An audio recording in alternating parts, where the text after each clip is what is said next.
5 days after Diane Keaton's death was announced, the grieving headlines did not stay quiet for long.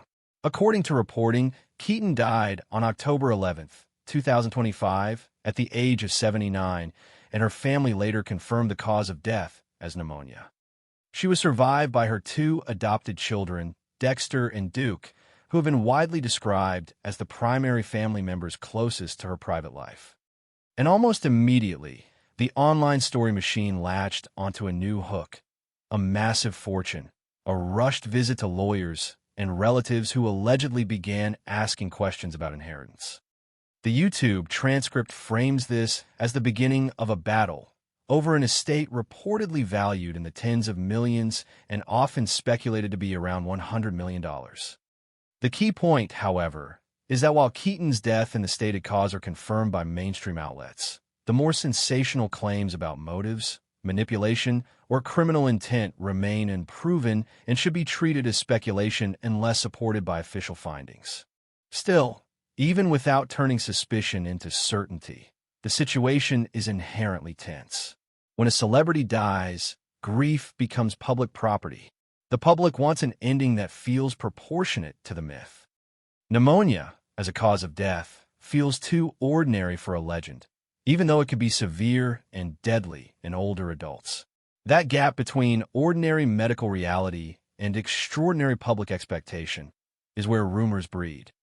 People begin scanning the timeline for anything that looks off: a sudden retreat from public life, a change in living arrangements, a sale of property, a delayed emergency call, a cremation handled quickly, or family members communicating through legal channels instead of open statements.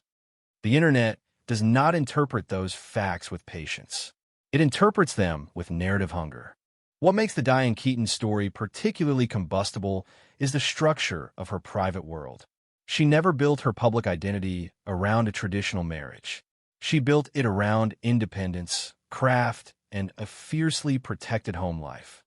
She became a mother later in life through adoption, raising Dexter and Duke largely out of the spotlight, and interviews have long reflected how central motherhood became to her sense of purpose. When someone's life is that private, any silence after death can look like secrecy, even if it is simply privacy. Now layer in the money. Multiple outlets have discussed Keaton's wealth in broad terms, often attributing a large share of her fortune to real estate alongside decades of film work and publishing. That combination, valuable property plus a famous name, almost guarantees estate intrigue, because homes, royalties, and trusts are not just assets. They are symbols of who mattered most and what the deceased wanted remembered. So the real question at the start is not who did what, because there is no verified evidence supporting criminal claims. The real question is simpler and often more painful. Did Diane Keaton leave a plan clear enough to survive the emotions of grief, the pressure of legacy, and the gravitational pull of a fortune that everyone believes they understand, until they are forced to divide it? In the weeks leading up to Diane Keaton's death, one detail kept resurfacing in conversations among fans and commentators: her sudden withdrawal from public life. For decades, Keaton had been known not just for her iconic roles, but for her visible, almost ritual presence in Los Angeles life. She walked her dog through familiar streets, appeared at cultural events, and maintained a quiet but steady connection with the public through interviews and occasional social media appearances. Then, gradually, that presence faded. To some observers, this retreat felt unsettling. To others, it felt inevitable for a woman approaching 80 who had spent a lifetime under observation and may have simply wanted peace. The problem is that silence rarely stays neutral when a famous person dies. Every absence becomes a question mark. Every unanswered detail becomes a theory. When the family confirmed pneumonia as the cause of death, many accepted it as a tragic but medically plausible explanation. Others did not. Pneumonia, in the public imagination, often feels like a secondary cause, something that happens because something else weakened the body first. That perception, fair or not, opens the door to speculation. Fans began to connect dots. Reports of rapid weight loss, a persistent cough, visible fatigue in the final months. None of these details, on their own, prove anything beyond illness. Together, however, they create a narrative of decline that feels incomplete, and incompleteness is where suspicion grows. Another factor fueling unease was timing. The emergency call reportedly came only when Diane's condition had sharply deteriorated. To outsiders, that raised the uncomfortable question of why help had not come sooner. But timing in medical emergencies is notoriously difficult to judge from the outside. Families often misread symptoms, especially when a loved one minimizes their own discomfort. Older adults frequently resist hospitalization, believing they can recover at home.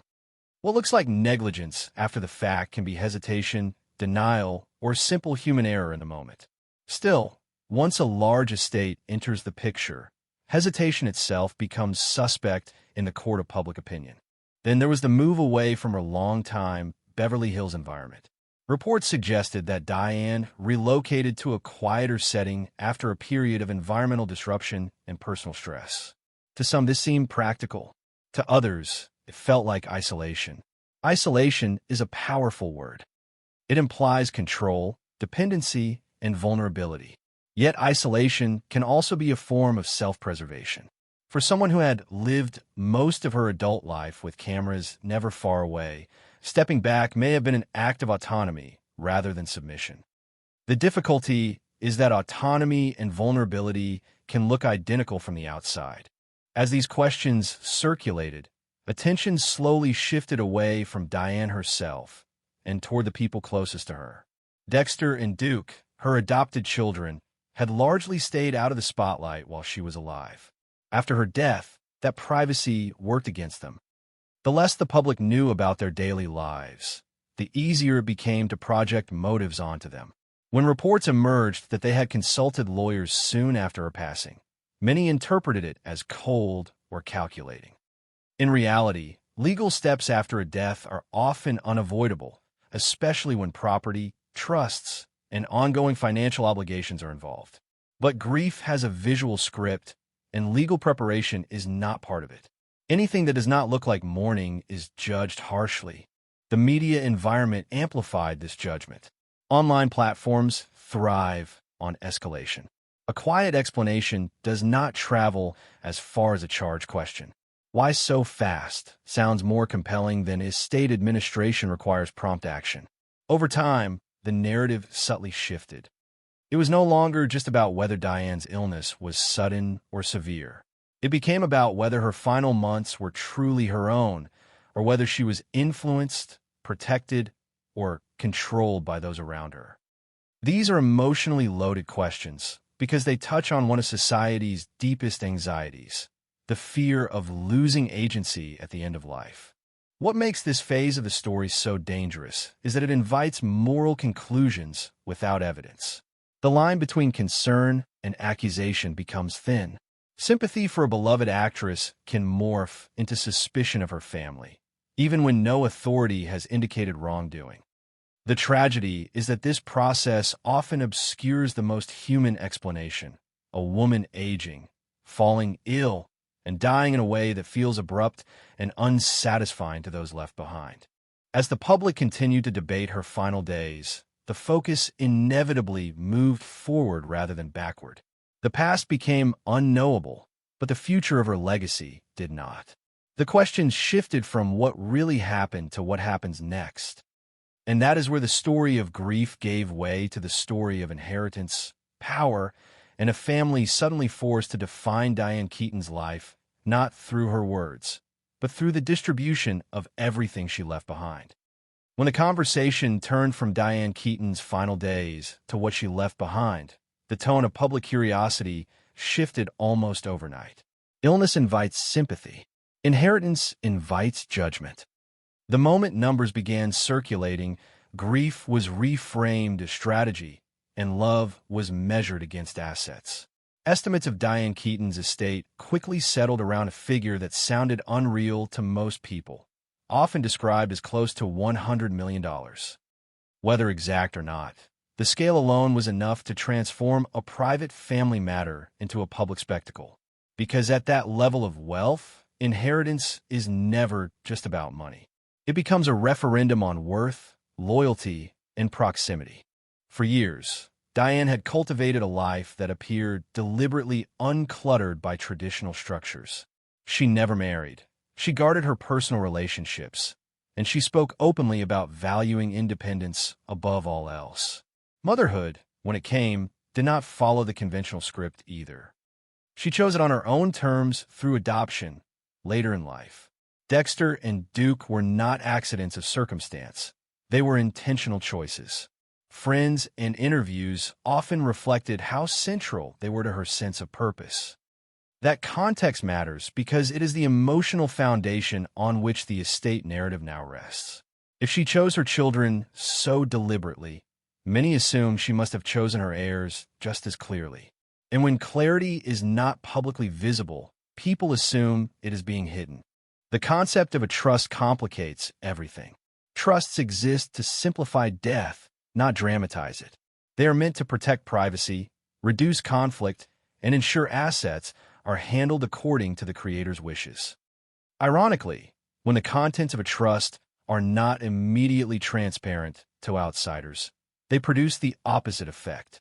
Rumors fil up.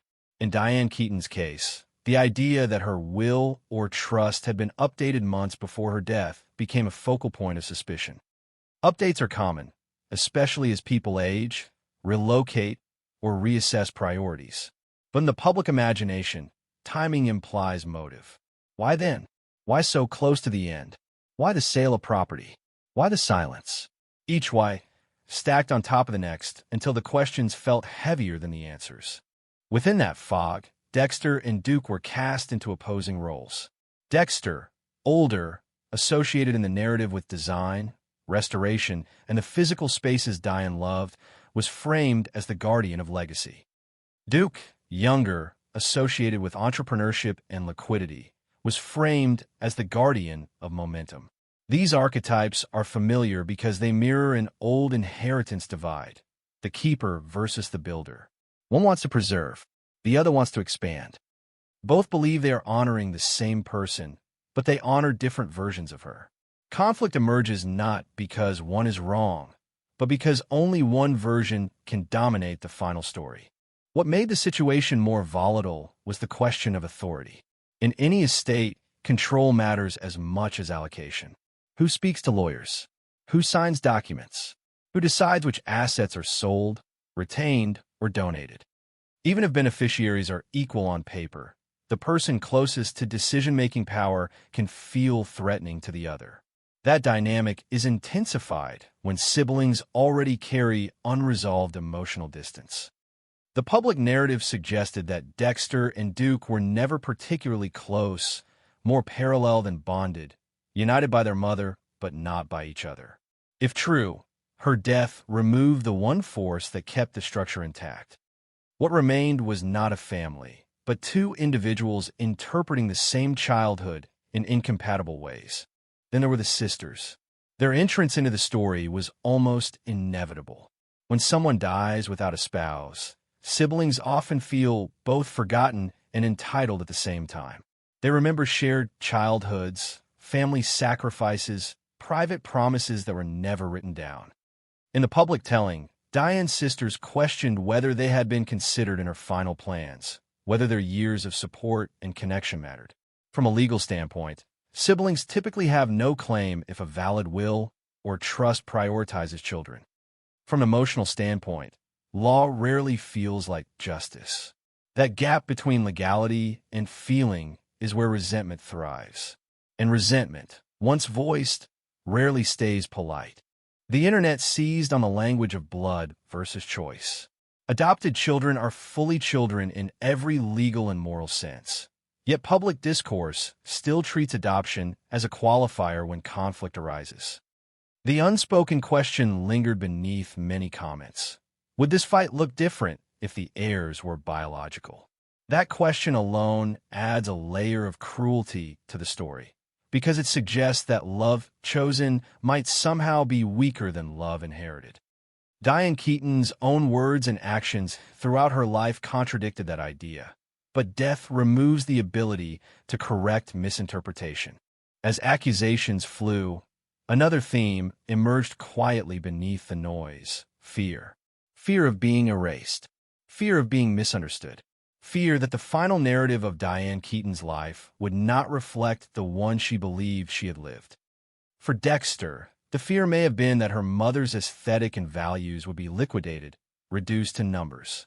For Duke, the fear may have been that control over resources would be restricted, limiting his ability to build something of his own. For the sisters, the fear may have been abandonment, the sense that a lifetime connection ended without acknowledgement. None of these fears require malice. They require only loss. The most dangerous turn in the story came when inheritance tension was retroactively mapped onto Diane's death itself. Once people believe money is the motive, every prior event is reinterpreted as a step in a plan. Illness becomes neglect. Privacy becomes isolation. Hesitation becomes intent. This is how ordinary human behavior is transformed into something sinister by narrative momentum. Yet narrative momentum is not evidence. It is gravity. It pulls everything toward the most dramatic conclusion because drama feels like meaning. What remains striking is how little of this reflects Diane Keaton's public philosophy. She spoke often about simplicity, restraint, and living with intention. She restored old houses not to dominate markets, but to save what she believed mattered. She avoided spectacle even as fame followed her. The chaos that erupted after her death stands in stark contrast to the order she seemed to value. And that contrast may be the real source of public discomfort. People want her ending to match her image. When it does not, they assume something must be wrong. As the legal process moved forward behind closed doors, the public was left with fragments, whispers of meetings, interpretations of documents, and emotionally charged assumptions. The truth, whatever it is, will likely be quieter than the theories suggest. It may involve compromise rather than confession, settlement rather than scandal. But by the time that quiet resolution arrives, the damage to relationships may already be permanent. Because inheritance battles do not end when assets are divided. They end when trust is exhausted. And in that sense, the greatest loss in Diane Keaton's story may not be financial at all, but the fracture of the family she chose so carefully, now struggling to speak with one voice in the silence she left behind. The deeper the public dug into Diane Keaton's estate story, the more the focus drifted away from documents and toward psychology. Money was the headline, but control was the undertow. What people seemed unable to accept was not simply that a famous woman died or that her heirs disagreed, but that the end of her life might have been ordinary, messy, and unresolved. Ordinary endings feel wrong for icons. So the narrative demanded something sharper, darker, more intentional. At the center of that discomfort sat one unsettling idea: dependence. In her final months, Diane Keaton appeared to rely more heavily on those closest to her. Whether that reliance was physical, emotional, or simply practical, it fed a powerful fear shared by many aging adults and those who watched them age: the fear of losing agency. Once that fear enters the story, every interaction is reinterpreted. Care becomes control. Concern becomes influence. Silence becomes manipulation. And the people providing day-to-day support become, in the public imagination, potential gatekeepers to both life and legacy. This is where the conversation about Diane's children grew especially volatile. Dexter and Duke were not just heirs. They were the last witnesses to her private self. That position carries enormous emotional weight. It also carries suspicion, because proximity is easily reframed as opportunity. The more time someone spends with a person at the end of life, the more power outsiders assume they must have had. Yet proximity can also mean exhaustion, fear, and confusion. Caring for an aging parent is rarely a clean process. Decisions are made imperfectly. Warnings are missed. Denial lingers longer than it should. These realities are common, but they become intolerable to the public when paired with wealth. Another factor that quietly reshaped the narrative was timing, not just of legal actions, but of silence. After Diane's death, her family did not offer extended explanations, medical timelines, or personal reflections. From a privacy standpoint, that choice makes sense. From a narrative standpoint, it created a vacuum, and vacuums do not stay empty. They pull in speculation, especially in an era where audiences expect transparency as proof of innocence. The absence of details was interpreted not as restraint, but as concealment. In that environment, even neutral facts felt charged. The idea that Diane sold property, reduced her public presence, and reorganized her affairs near the end of her life also took on symbolic meaning. For some, these were signs of preparation, a woman putting her house in order. For others, they looked like pressure, as if decisions were being accelerated by forces beyond her. The truth may be far less dramatic. Aging often brings urgency. People reassess what they want to manage, what they want to let go, and how much complexity they are willing to carry. Simplification can look suspicious only when viewed through the lens of loss. What complicates everything is the way inheritance disputes retroactively rewrite relationships. Once conflict emerges, people search the past for proof that it was always there. Childhood moments are reinterpreted. Old comments are given new weight. Silence is reclassified as resentment. In Diane Keaton's case, public narratives began to suggest that emotional distance between Dexter and Duke had existed for years, waiting only for money to expose it. Whether or not that distance was real, the act of telling the story made it feel inevitable, as if the outcome could never have been different. The involvement of Diane's sisters intensified this retroactive rewriting. Their presence reintroduced an older version of Diane into the story, one defined by blood ties and shared history rather than chosen family. That contrast sharpened the emotional stakes. It suggested competing claims to authenticity. Who knew her longer, who knew her better, who mattered more. In reality, people can matter differently without canceling each other out.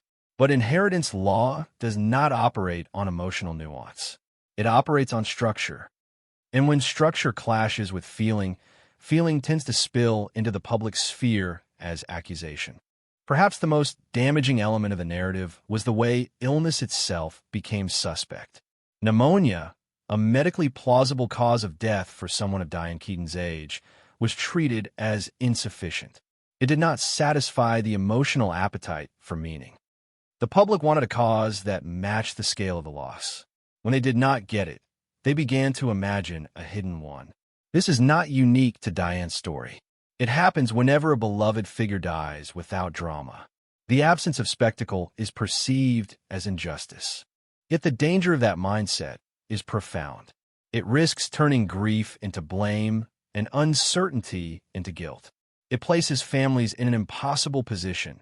Either expose every private detail of decline to prove innocence, or remain silent and be judged for it.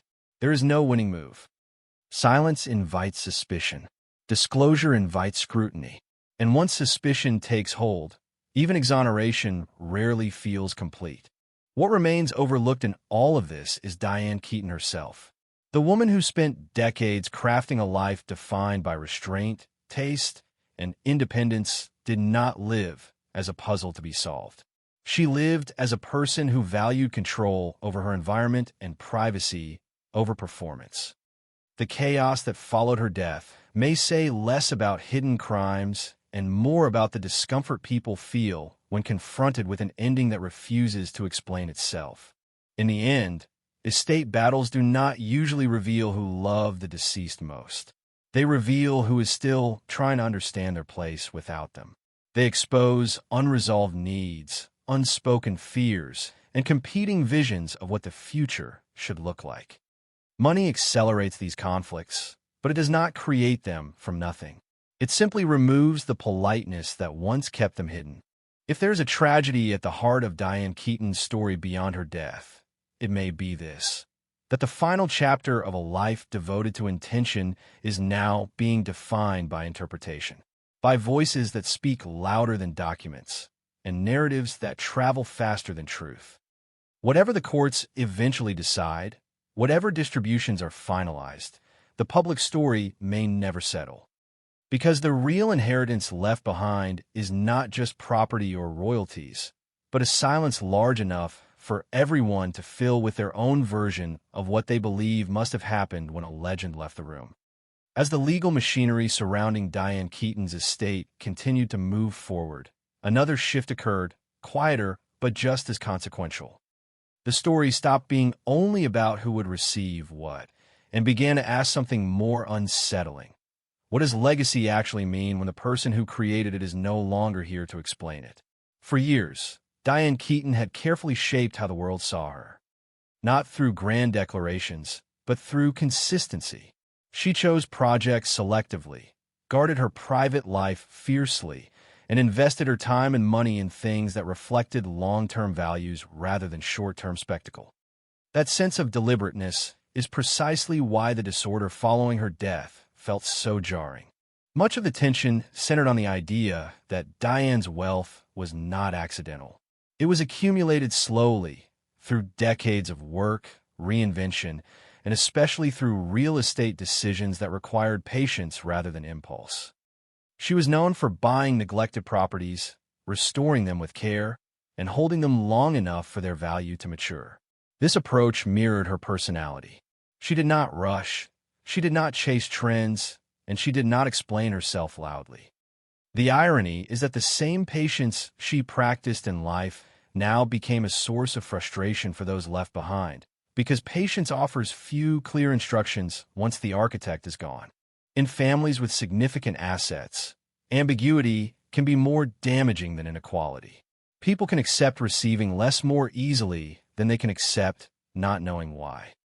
If Diane's estate plan emphasized flexibility, discretion, or shared responsibility, those qualities may have reflected trust while she was alive. After her death, however, they could easily be interpreted as vagueness. Vagueness invites interpretation, and interpretation invites conflict. Each person involved begins to fill in the blanks with their own memories, their own sense of closeness, and their own fears about the future. Another layer complicating everything was the public nature of Diane Keaton's identity. Her homes were not just private residences. They were featured, discussed, admired. They became extensions of her public persona. To inherit one of those spaces was not merely to inherit property, but to inherit a visible symbol of her taste and values. That visibility magnified the stakes. Any decision to sell, donate, or alter such a property could be framed as betrayal rather than practicality. The heir becomes a steward in the eyes of the public, whether they want that role or not. This is where legacy becomes a burden. Diane Keaton's career allowed her to define herself continuously, to evolve without asking permission. Her heirs do not have that luxury. Every choice they make is measured against who she was believed to be. If they prioritize liquidity, they are accused of dismantling her world. If they prioritize preservation, they are accused of hoarding or resisting progress. The standard they are judged against is not legal or financial, but symbolic.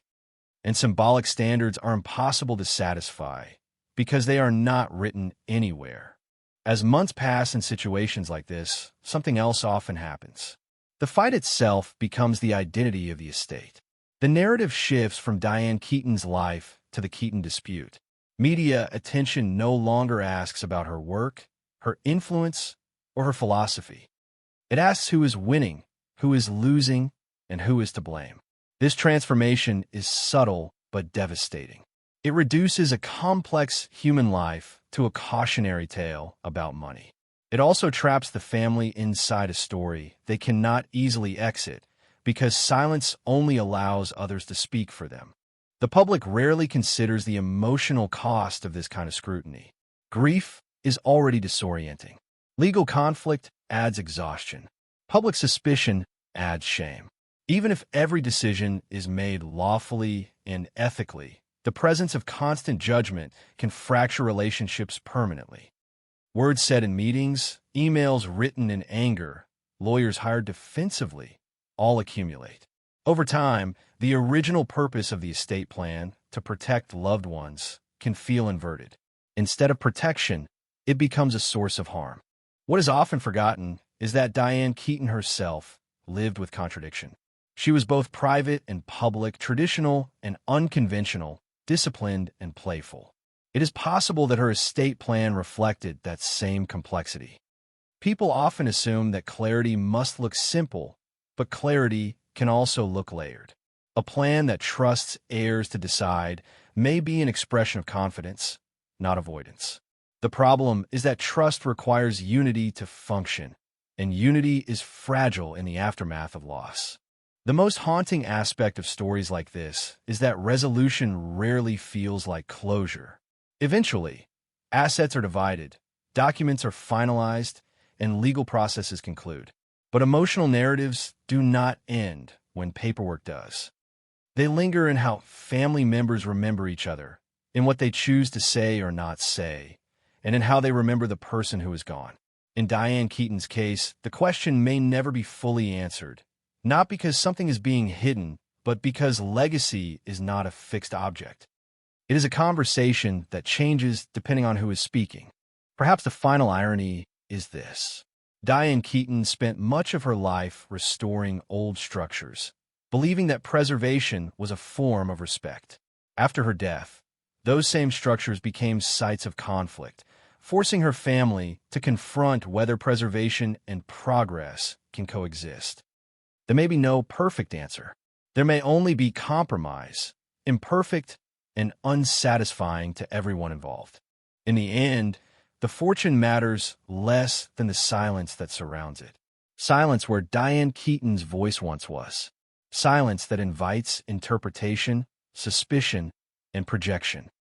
And silence that reminds us of something uncomfortable, that even the most carefully lived life cannot control how its ending will be told by others. The story of her estate is not just about wealth or even about conflict. It is about the human need for meaning after loss, and the dangerous ways that need can reshape reality when the person who could clarify everything is no longer here to do so. As time passed, the intensity of the public conversation around Diane Keaton's estate began to change. The initial shock faded, replaced by a slower, more corrosive form of scrutiny. Instead of dramatic headlines, there were whispers.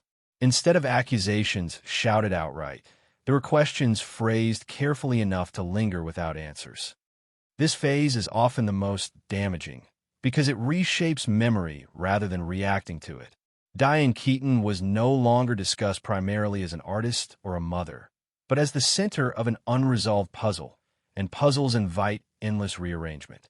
One of the most persistent ideas was that her final months represented a loss of control. The notion that an independent, disciplined woman could quietly slip into vulnerability unsettled many who admired her. Vulnerability challenges the myth of permanence that surrounds iconic figures. It forces audiences to confront the reality that strength does not prevent decline, and privacy does not guarantee protection. In this discomfort, some observers reached for explanations that restored a sense of order, even if that order required suspicion.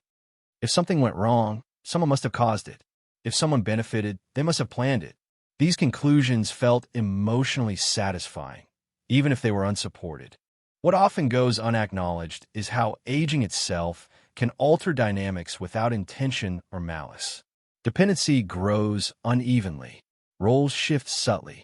A child who once relied on a parent may suddenly find themselves managing appointments, finances, or daily logistics. These transitions are rarely announced. They simply happen. From the inside, they feel chaotic and exhausting. From the outside, they can look strategic, especially when wealth is involved.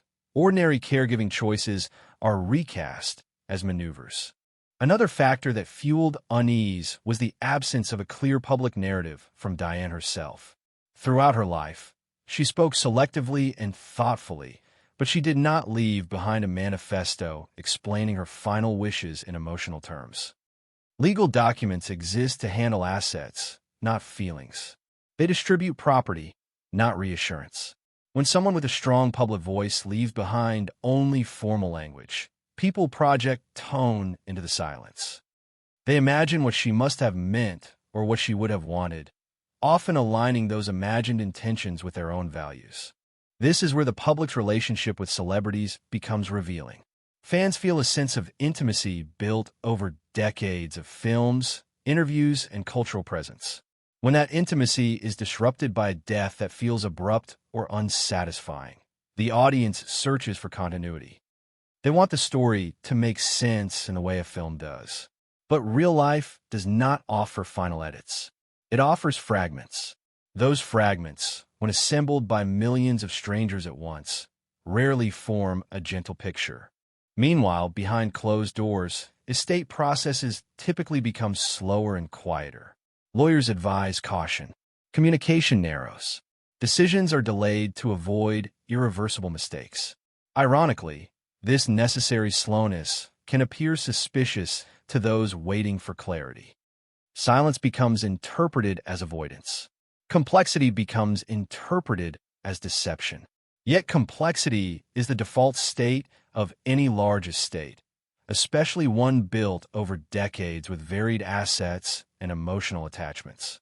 The question of responsibility also began to surface more subtly. Not responsibility for Diane's death in a criminal sense, but responsibility for how her story would be remembered. Who would speak for her? Who would protect her image?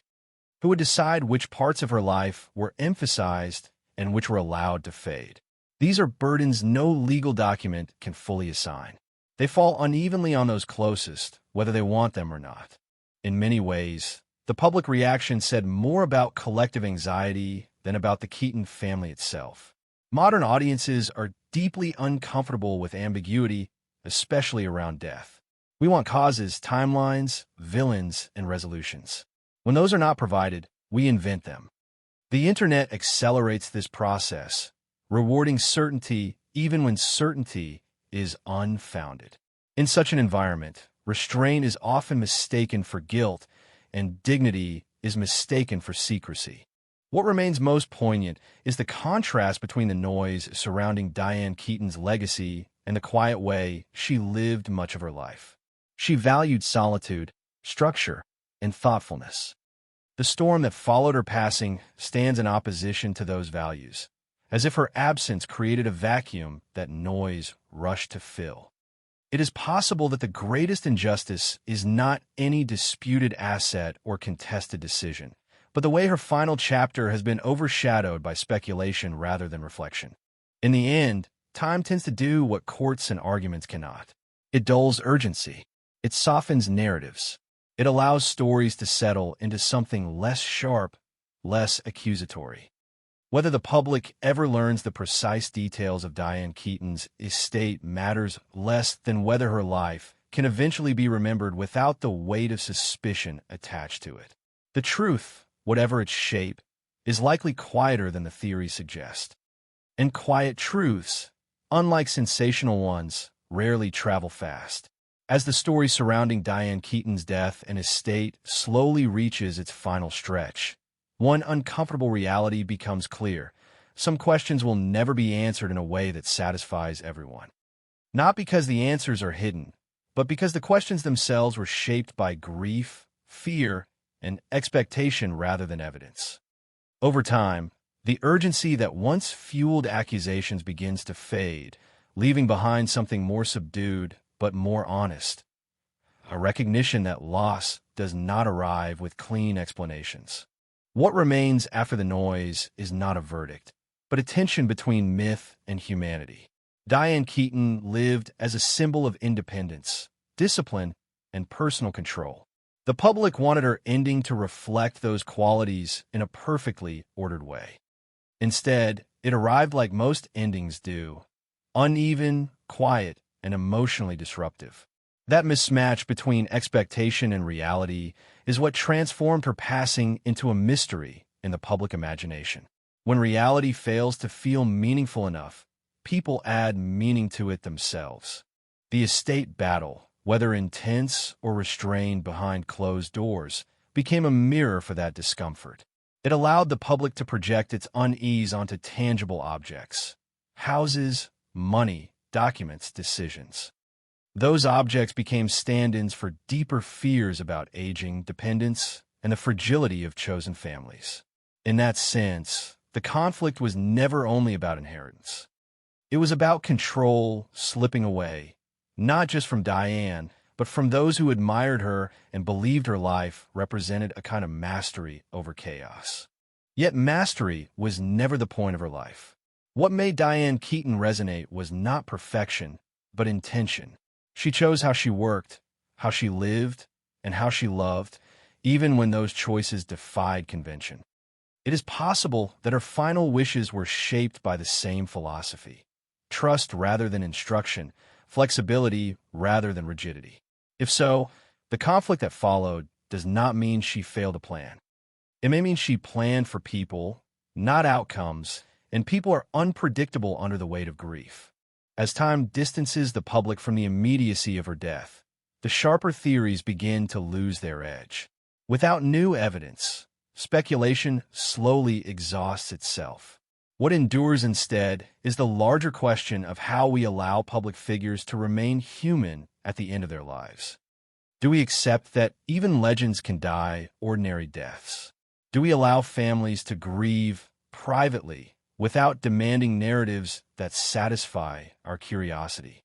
Or do we insist that every silence hides something darker? Diane Keaton cannot clarify these questions now. What she left behind is not a final statement, but a body of work, a way of living, and a reminder that control is always temporary. Her true legacy may not be measured by who inherits which asset, but by whether her life can eventually be remembered without suspicion overshadowing respect. In the end, the story resolves not in courtrooms or headlines, but in memory. And memory, like inheritance, is divided unevenly. Some will remember controversy, others will remember grace. But the quieter truth remains: a woman lived deliberately, loved deeply in her own way, and left a world that struggled to sit with the simplicity of her absence.